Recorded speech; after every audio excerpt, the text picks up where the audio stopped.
7년 전 어느 비 내리는 늦가을 밤 은퇴 후 정막만이 감돌던 영수와 정희 부부의 집 앞분리 수거장. 노안으로 침침해진 눈을 비비며 쓰레기를 비우던 영수의 발끝에 가늘고 힘없는 울음소리가 걸립니다. 버려진 가전제품 박스 안 꼬리가 살짝 굽은 채 비에 젖어 떨고 있던 치즈색 아기 고양이였습니다. 영수는 섣불리 손을 대지 못했습니다.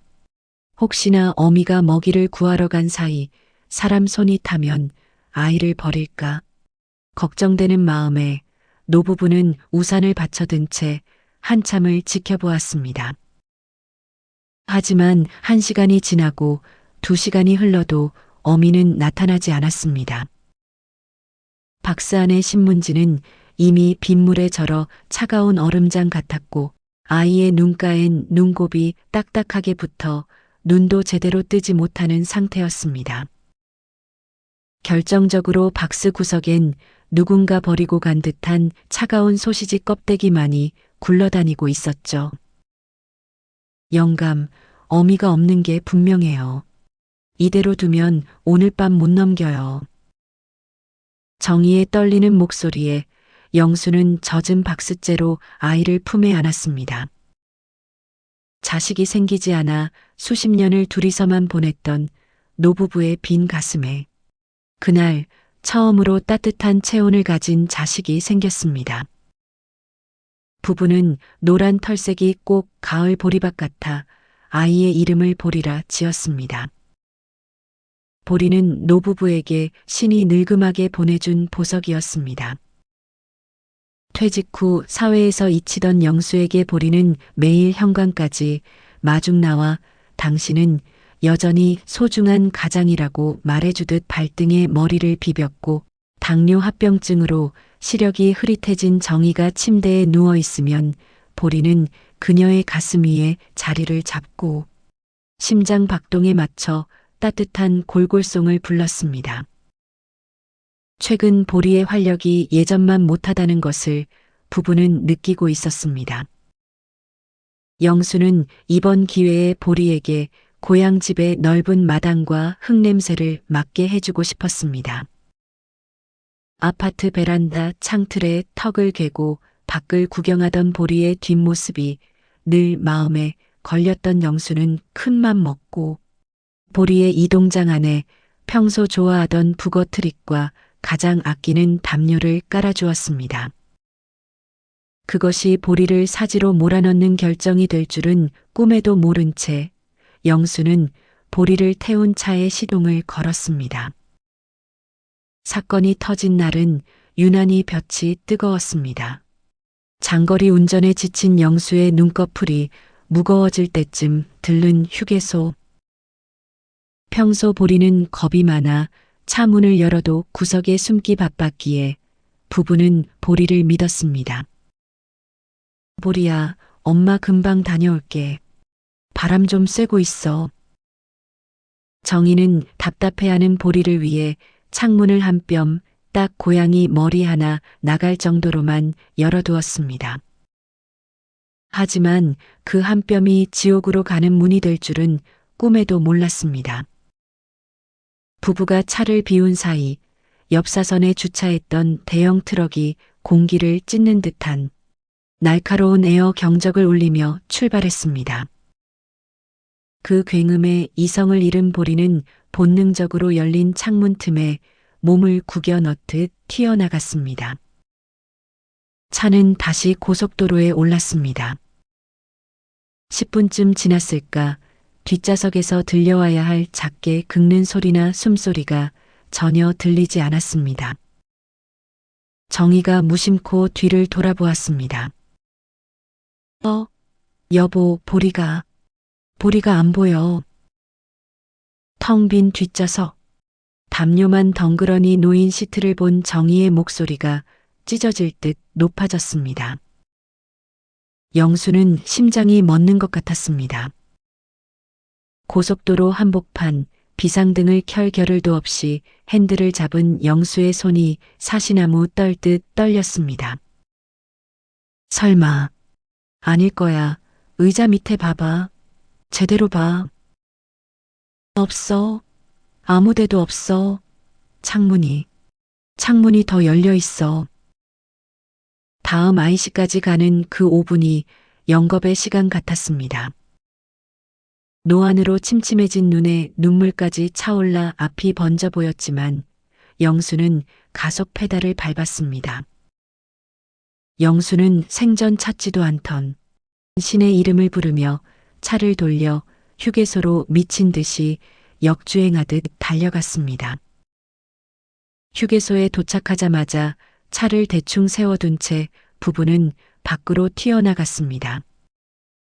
영수는 관리사무소로 달려가 바닥에 무릎을 꿇다시피 하며 CCTV를 확인해달라 울부짖었고 동시에 떨리는 손으로 112를 눌렀습니다.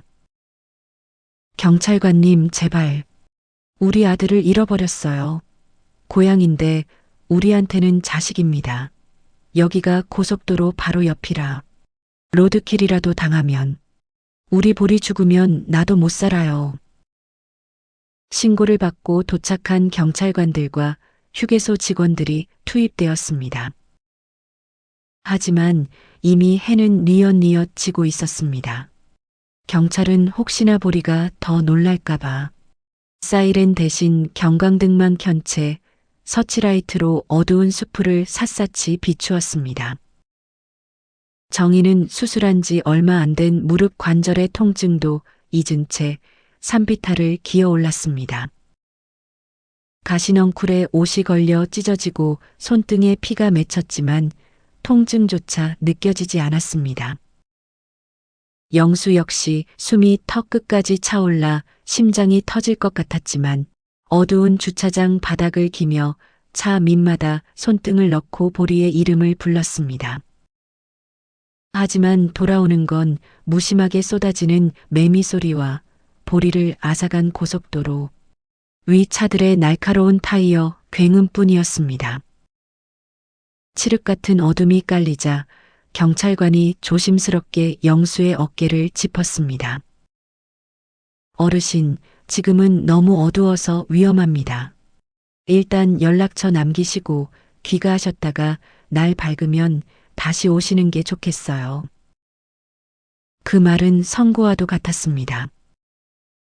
부부는 보리의 빈 캔넬만을 실은 채 다시 차에 올랐습니다. 7년의 세월이 묻어있는 보리의 노란 털 몇 가닥이 시트 위에 흩어져 있었습니다. 정희는 그 털을 주워 모으려다 차마 만지지 못하고 주저앉아 목 놓아 울었습니다. 집으로 돌아오는 길, 차 안에는 죽음보다 무거운 침묵이 흘렀습니다. 영수는 핸들을 잡은 채 끄끄대며 신음 같은 울음을 참아냈고 정희는 창밖의 어둠을 보며 보리가 지금쯤 차가운 아스팔트 위에서 얼마나 떨고 있을지 상상하며 가슴을 쥐어뜯었습니다. 7년 전 비 내리는 밤 보리를 데려왔던 그날처럼 세상은 어두웠지만 이제 부부의 품에는 따뜻한 온기 대신 서늘한 죄책감만이 남겨져 있었습니다. 그들은 마치 가장 소중한 것을 팔아치운 죄인처럼 텅 빈 집으로 들어섰습니다. 집에 돌아왔지만 보리는 어디에나 있었습니다. 소파 모서리엔 보리가 긁어놓은 발톱 자국이 선명했고 거실 한 구석엔 반쯤 먹다 남은 사료 그릇이 그대로였습니다. 밤이 되자 고통은 더 선명해졌습니다.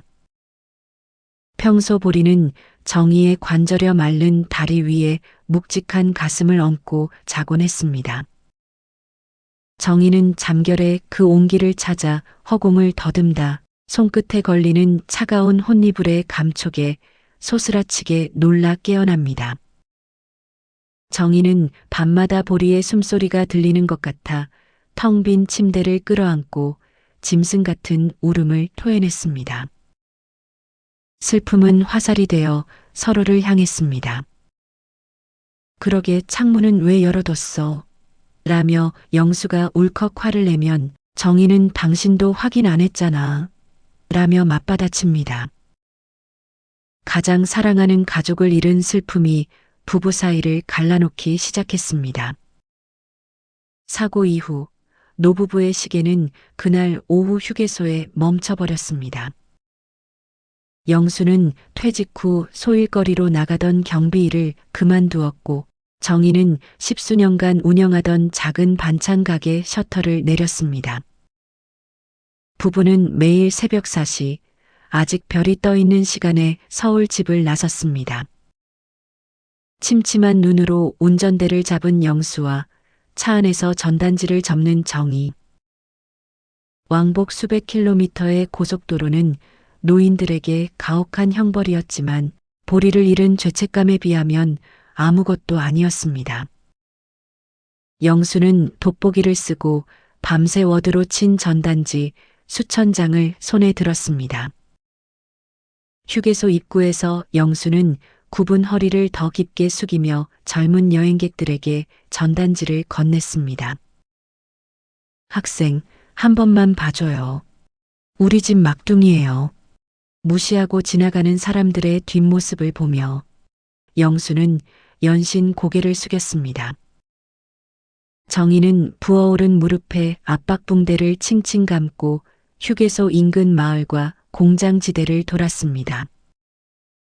보리가 산을 넘어 이동했을지 모른다는 생각에 정희는 지팡이의 의지에 거친 수풀을 헤치며 창고 건물마다 전단지를 붙였습니다. 부부의 신발 밑창은 어느새 다 닳아버렸고 여름볕에 검게 그을린 얼굴은 몰라볼 정도로 수척해졌습니다. 휴게소 직원들 사이에서 부부는 어느덧 매일 뜨는 해처럼 익숙한 풍경이자 가슴 아픈 유명 인사가 되었습니다. 새벽 5시 안개가 걷히기도 전에 주차장 구석 수풀을 헤치며 낮은 목소리로 보리를 부르는 백발의 남자. 편의점 구석 벤치에 앉아 돋보기를 고쳤으며 풀칠이 다 마르지도 않은 전단지를 가슴에 품고 꾸벅꾸벅 조는 여자. 순찰 중인 경찰관들은 이제 부부를 보면 말없이 생수 한 병을 건넵니다. 하지만 돌아오는 대답은 늘 같습니다. 아직 제보가 없네요, 어르신.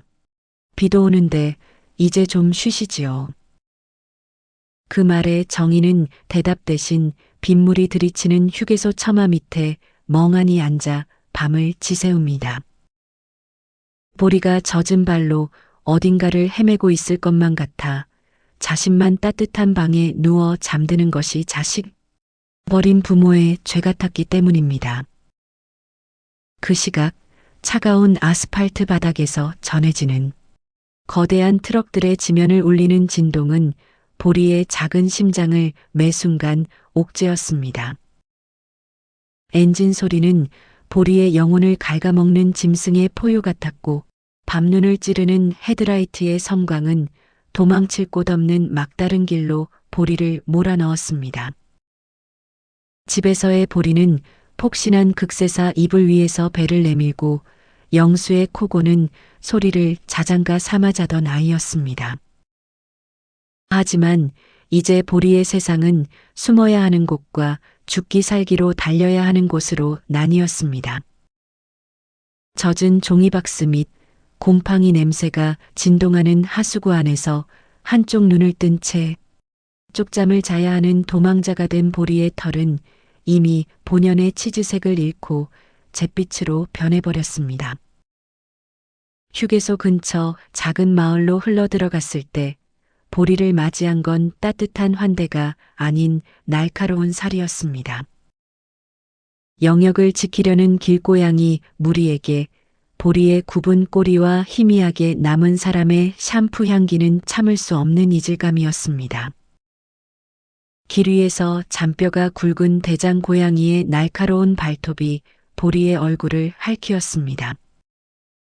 정희가 매일 아침 따뜻한 수건으로 정성껏 닦아주던 보리의 맑은 눈가가 단숨에 찢어졌고 부드러웠던 한쪽 귀 끝은 너덜너덜해져 핏방울이 바닥을 적셨습니다.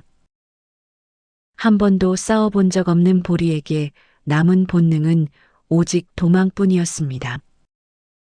보리는 찢어진 뒷다리 근육의 비명 같은 통증을 무시한 채 젖은 아스팔트 위를 미친 듯이 달리기 시작했습니다.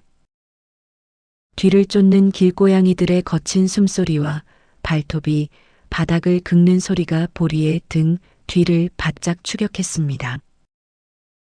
집안에서는 소파 위를 가뿐히 뛰어오르던 보리였지만 비에 젖어 묵직해진 몸과 공포로 굳어버린 근육은 마음대로 움직여주지 않았습니다.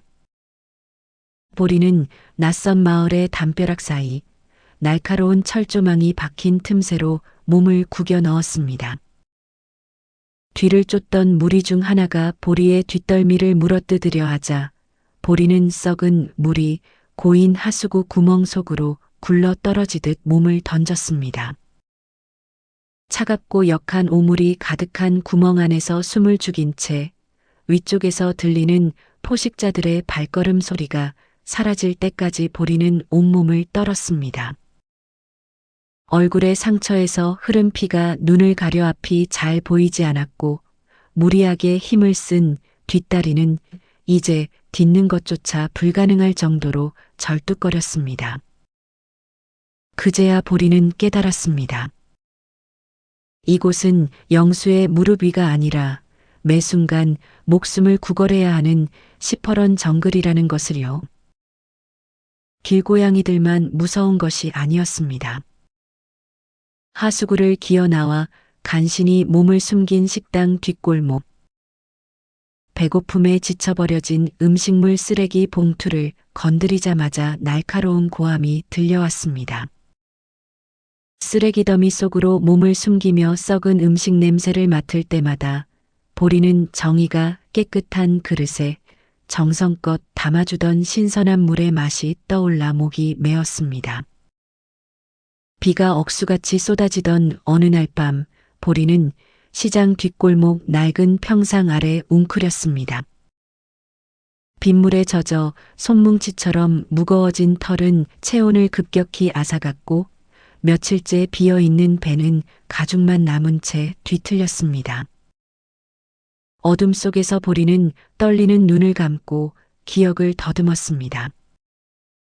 영수의 무거운 무릎 위에서 들었던 평온한 뉴스 소리, 정의가 부드럽게 비껴주던 빗질의 촉감, 자신의 이름을 부를 때 느껴지던 따뜻한 숨결.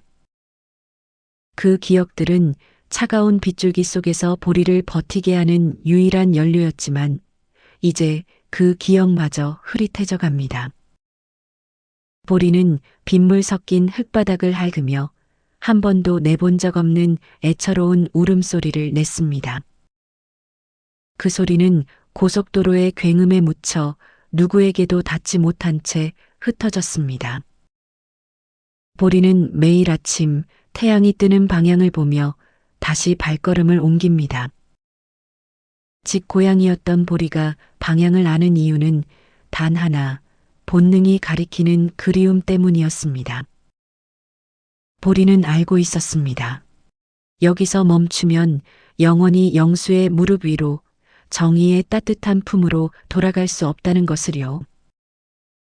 찢어진 귀와 절뚝이는 다리로 보리는 다시는 열리지 않을 것 같은 고속도로의 높은 방음벽을 이정표 삼아 걷기 시작했습니다. 발바닥에 분홍빛 젤리는 아스팔트에 갈려 딱딱한 굳은 살이 박이고 피딱지가 앉았지만 보리는 멈추지 않았습니다. 밤하늘에 뜬 달을 보며 정의가 베란다 창문을 열고 달 구경을 시켜주던 기억을 떠올렸고 녹슨 철길의 진동이 발바닥을 울릴 때마다 그 진동이 꼭 영수의 낮은 웃음소리처럼 느껴져 보리는 다시 힘을 내어 앞발을 내디뎠습니다. 충청도 어느 이름 없는 시골 마을, 보리는 이제 한 걸음도 뗄 수 없는 지경에 이르렀습니다. 갈비뼈가 앙상하게 드러난 몸으로 어느 집 툇마루 아래 눅눅한 흙바닥에 웅크려 마지막 숨을 고르던 그때였습니다. 인기척에 보리가 몸을 움츠리자 보리만큼이나 허리가 굽은 노할머니 한 분이 낡은 플라스틱 종지를 들고 다가왔습니다. 종지 안에는 노란 마른 멸치 몇 마리와 방금 수도에서 떠온 깨끗한 물이 담겨 있었습니다. 에구, 이 귀한 자식이 어디서 이렇게 고생을 하고 왔누? 꼬라지가 말이 아니네. 내 새끼 같아서 그냥 못 지나가겠다. 이거라도 먹고 기운 차려라. 할머니는 보리가 놀라지 않게 멀찍이 떨어져 앉아 곰방대를 태우며 조용히 지켜봐 주셨습니다. 낯선 사람의 손길이 무서워 늘 도망치던 보리였지만 할머니의 낮은 목소리에서 정의의 향기를 느낀 것일까요? 보리는 며칠 만에 처음으로 허겁지겁 멸치를 씹어 삼켰습니다. 그 마른 멸치 한 점에 서린 온기는 보리가 260km를 완주할 수 있게 한 생명의 연료가 되었습니다. 할머니의 툇마루 밑에서 꼬박 하루를 깊은 잠에 빠졌던 보리가 눈을 떴습니다. 몸은 여전히 무거웠지만 눈가에 가득했던 눈곱이 씻겨 내려가고 희미하게 생기가 돌았습니다. 보리는 기지개를 켜고는 툇마루 위에 앉아 계신 할머니를 향해 나지막이 야옹하고 소리를 냈습니다. 7년 전 분리수거장에서 영수를 처음 만났을 때 냈던 바로 그 간절한 소리였습니다. 할머니는 툇마루 끝에 앉아 짐을 챙기듯 몸을 추스르는 보리를 가만히 바라보셨습니다. 갈 거냐? 갈 길이 먼 모양이구나. 그래, 어서 가거라. 너 기다리는 사람들 애타 죽겠다. 할머니는 주름진 손으로 보리의 머리를 차마 만지지는 못하고 허공에서 쓰다듬는 신용을 하셨습니다. 보리는 할머니를 향해 한 번 더 고개를 까닥인 뒤 다시 북쪽을 향해 절뚝이며 걷기 시작했습니다. 마을 어귀까지 보리의 뒷모습을 지켜보던 할머니가 보이지 않을 때까지 손을 흔들며 혼잣말을 중얼거립니다. 부디차 조심하고 길 잃지 말고 꼭 살아서 내 집으로 가거라. 기특한 놈, 참 기특한 놈. 석양을 등에 지고 걷는 보리의 그림자가 길게 늘어집니다. 상처투성이인 작은 몸 어디에 그런 힘이 남았는지 보리는 이제 뒤도 돌아보지 않고 달리기 시작합니다. 서울, 그 그리운 집까지 남은 거리는 이제 조금씩 좁혀지고 있었습니다. 어느 칠흑 같은 밤, 충청도와 경기도 경계의 외딴 마을 어귀를 지나던 보리의 귀에 마법 같은 소리가 들려왔습니다. 담장 너머 어느 노부부의 집 라디오에서 흘러나오는 심야 라디오 방송의 시그널 음악이었습니다. 그것은 단순한 음악이 아니었습니다.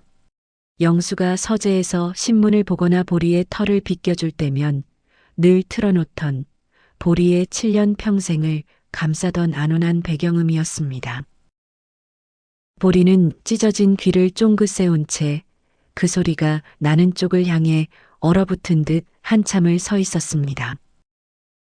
비록 지금 서 있는 곳이 그토록 그리운 영수의 서재는 아니었지만 그 소리는 보리에게 확신을 주었습니다. 이 소리가 있는 곳에 아빠가 있다. 따뜻한 불빛이 있는 곳으로 가야 한다. 보리는 이제 희미해진 냄새가 아닌 심장 속에 새겨진 소리의 지도를 따라 북쪽으로, 더 북쪽으로 무거운 앞발을 내디뎠습니다. 사람의 걸음으로도 열흘이 넘게 걸리는 그 아득한 길을 작은 고양이는 오직 짓물러진 네 발의 의지에 극복해 나갔습니다. 논두렁을 지날 땐 거머리들이 보리의 마른 다리에 달라붙어 피를 빨았고 산길에 독한 가시덤불은 보리의 엉킨 털을 사정없이 낚아챘습니다. 한때 비단결 같던 치즈색 털은 이제 흙먼지와 피딱지로 뒤덮여 형체를 알 수 없는 회색빛이 되었습니다. 정의가 우리 강아지라며 매만지던 통통한 뱃살은 간대없고 숨을 쉴 때마다 갈비뼈가 도드라질 만큼 앙상해진 몸은 금방이라도 쓰러질 듯 위태로워 보였습니다. 환청처럼 들려오는 부부의 목소리는 보리가 발바닥의 통증을 잊게 하는 유일한 진통제였습니다. 기차의 진동이 땅을 울리면 그것을 영수의 발소리라 믿었고 멀리서 반짝이는 아파트의 불빛을 보며 정희가 켜둔 거실 등을 떠올렸습니다. 경기도를 지나 마침내 서울의 경계에 들어섰을 때 보리의 발걸음은 기적처럼 다시 단단해졌습니다. 매캐한 도시의 매연 냄새와 소음이 보리에겐 그 어떤 꽃향기보다 감미로웠습니다. 그 매연 냄새 끝에 7년을 맡아온 익숙한 내 집의 향기가 섞여들기 시작했기 때문입니다. 이제 보리는 더 이상 절뚝거리지 않았습니다. 마지막 남은 생명의 불꽃을 모두 발바닥에 모은 듯 보리는 자신을 기다릴 늙은 부모의 품을 향해 익숙한 골목길로 접어들었습니다. 보리가 사라진 지 어느덧 150일. 부부의 거실 한 구석엔 여전히 보리의 캣타워와 장난감이 놓여 있었지만 그 위엔 얇은 먼지가 쌓여가고 있었습니다. 매일 밤 고속도로 휴게소로 향하던 영수의 발길도 조금씩 잦아들었습니다. 정희는 베란다 밖을 내다보며 이제 그만 보리를 보내줘야 할까봐 라며 힘없이 중얼거리곤 했습니다. 부부에게 5개월은 희망이라는 단어가 독이 되어 돌아오는 잔인한 시간이었습니다. 집에서 불과 500m 떨어진 낡은 빌라촌의 분리수거장. 평소 길고양이들에게 밥을 챙겨주던 주민 이씨 아주머니는 며칠 전부터 눈에 띄던 치즈색 고양이 한 마리를 유심히 지켜보고 있었습니다. 그 고양이는 다른 길고양이들과는 달랐습니다.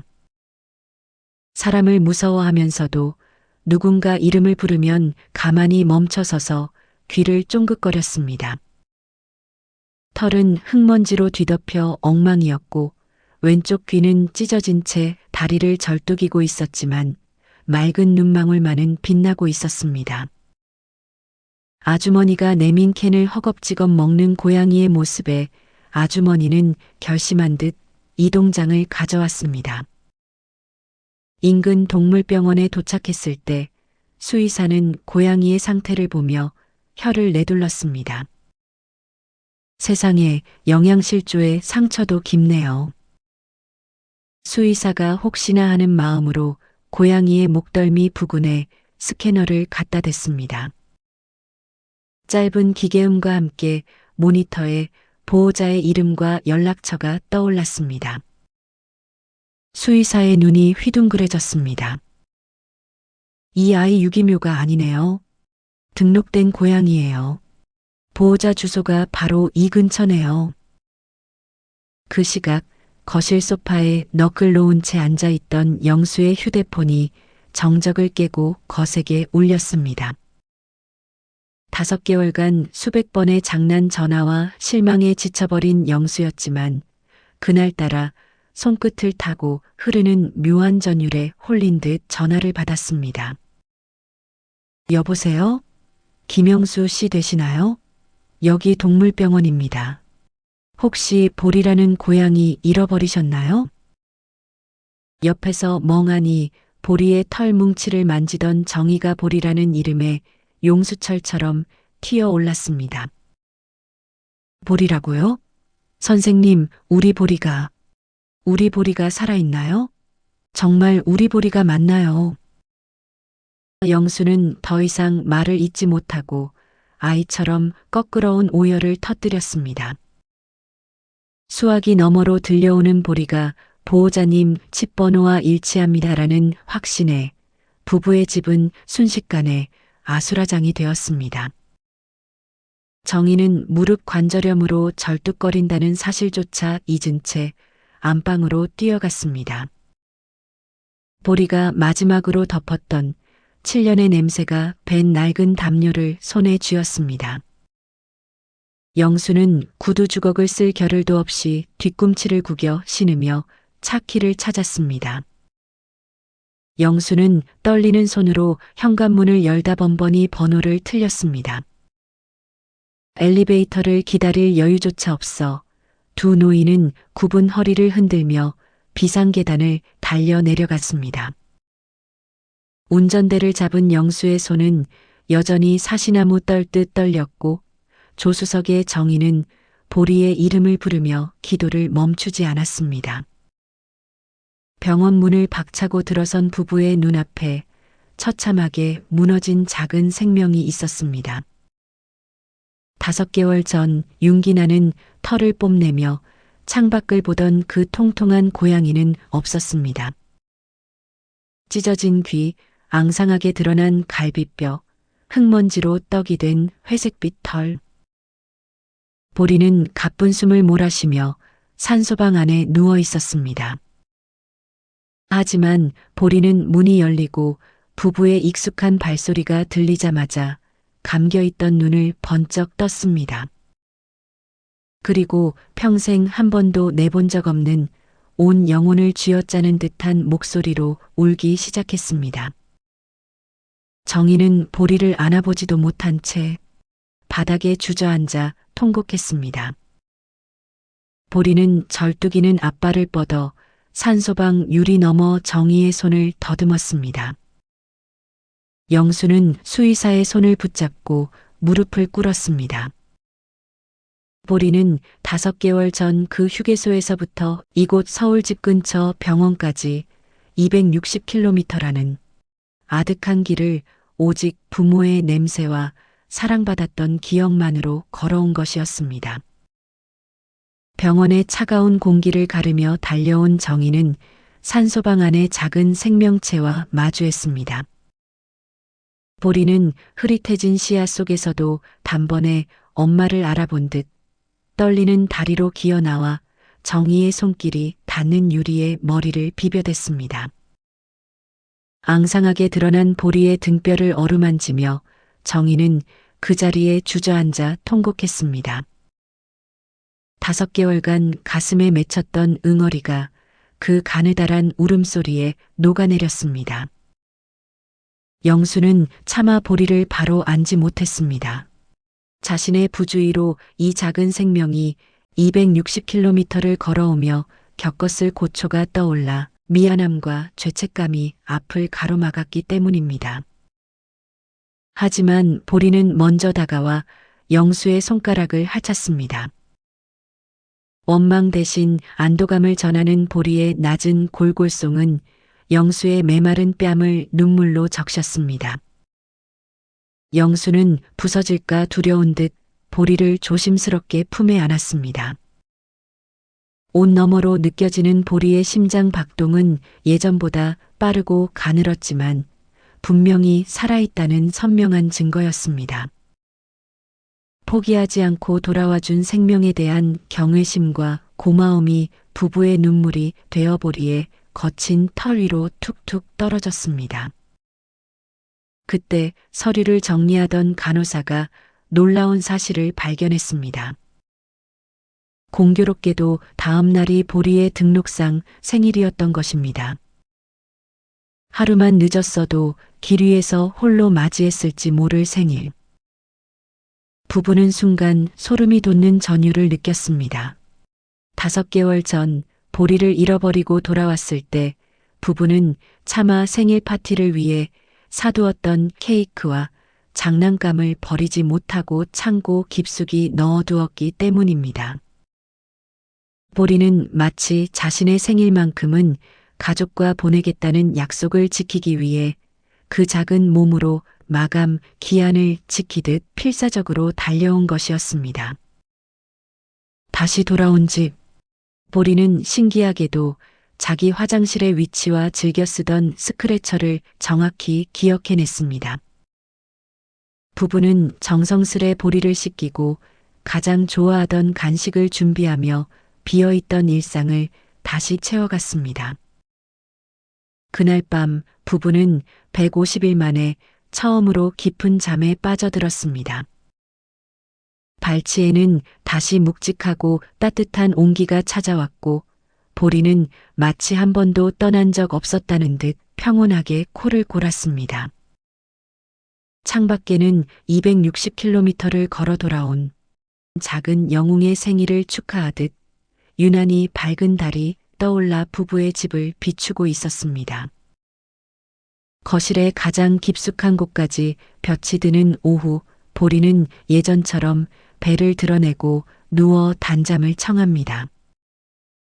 삐죽하게 잘려나간 귀끝과 털 사이로 언뜻 비치는 다리의 흉터는 험난했던 260km의 흔적입니다.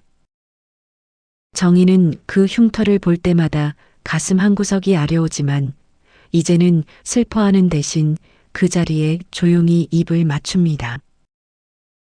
그것은 보리가 사랑을 향해 얼마나 치열하게 싸워왔는지를 증명하는 세상에서 가장 고귀한 훈장이기 때문입니다.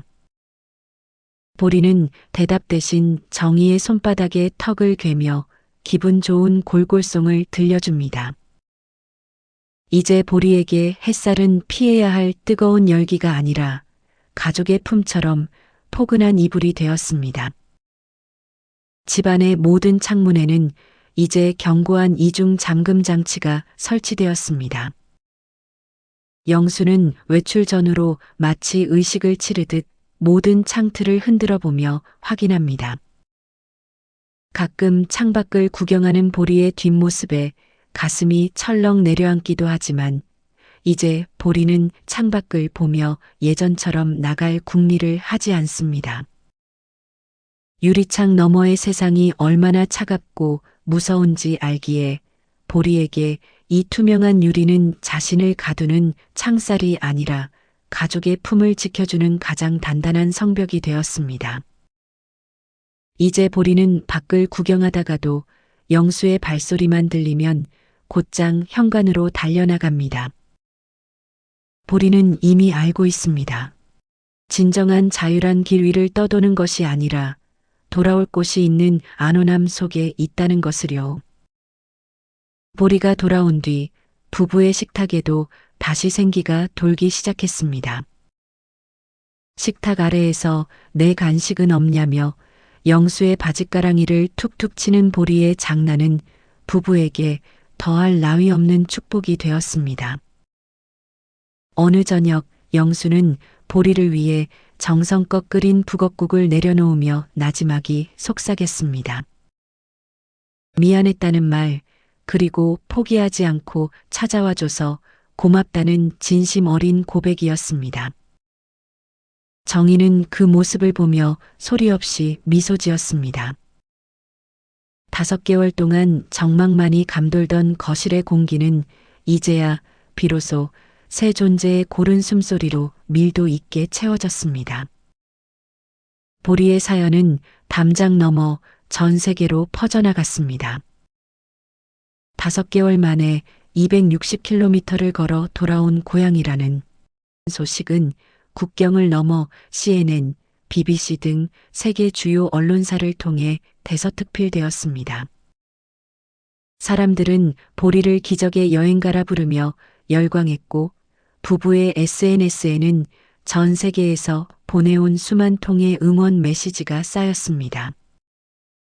절망 속에 있던 누군가는 보리의 이야기를 통해 다시 시작할 용기를 얻었고 반려동물을 키우는 이들은 사랑의 무게를 다시금 되새겼습니다. 보리의 작고 굽은 꼬리는 전 세계 사람들에게 포기하지 않는다면 사랑은 반드시 길을 찾는다는 희망의 상징이 되었습니다. 부부는 보리에게 쏟아진 후원금을 모아 길 잃은 동물의 귀가를 돕는 비영리 재단을 설립했습니다. 보리가 가르쳐 준 것은 단순히 고양이의 놀라운 귀소 본능이 아니었습니다. 그것은 종을 초월하여 사랑하는 가족은 반드시 다시 만난다는 인류 공통의 믿음이었습니다. 보리는 이제 차가운 아스팔트가 아닌 따뜻한 거실에서 낮잠을 잡니다. 하지만 보리가 남긴 발자국은 수많은 이들의 마음속에 지워지지 않는 희망의 길로 남았습니다. 우리가 곁에 있는 소중한 존재를 한 번 더 안아주고 그들의 눈을 한 번 더 맞춰주는 것. 그것이 보리가 260km를 홀로 걸어와 우리에게 전해주고 싶었던 가장 큰 기적일지도 모릅니다. 긴 이야기를 들어주셔서 감사합니다. 재밌게 들으셨다면 좋아요와 구독 부탁드립니다. 지금까지 인생 이야기를 들려드리는 인생 김이모였습니다. 감사합니다.